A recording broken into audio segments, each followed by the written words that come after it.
սոցիալական խնդիրներ, դուք էլ գիտեք, որ սոցիալական սուր խնդիրներից պարզապես չգիտեն ուղղակի որ մեկի դուռը թակեն, անդադ լրագրողներին խնդրում են մարաթոններ, հաշվի համարներ են տալիս, բայց դա հարցի համակարգային լուծում չէ։ Ձեզ էլ այս իշխանությունները պարզապես փորձում են անտեսել, արհամարում են, չեն ընդունում, այնտեղ մեկ իշխանական падգամավորներից ասում են Շահրամանյան թող ինքնասպան լիներ, չստորագրեր, Արցախը էջը չփակի։ Հիմա ո՞նց եք դուք այս միջավայրում պատկերացնում արցախցիների շարքային արցախցիների սոցիալական խնդիրների լուծումը։ Անողը անձամբ ինձանից ներողություն է խնդրել, երբ իմացել է ճշմարտությունը։ Երկրորդը, այո, եւ այո։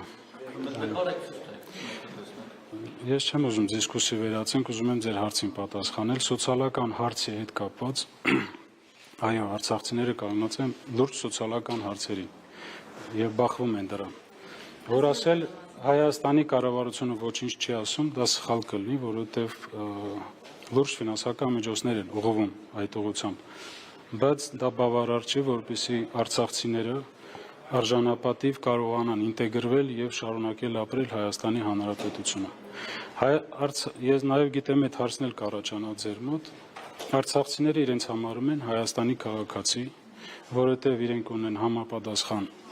անձնագրեր եւ ոչինչով չեն տարբերում Հայաստանի քաղաքացիներից։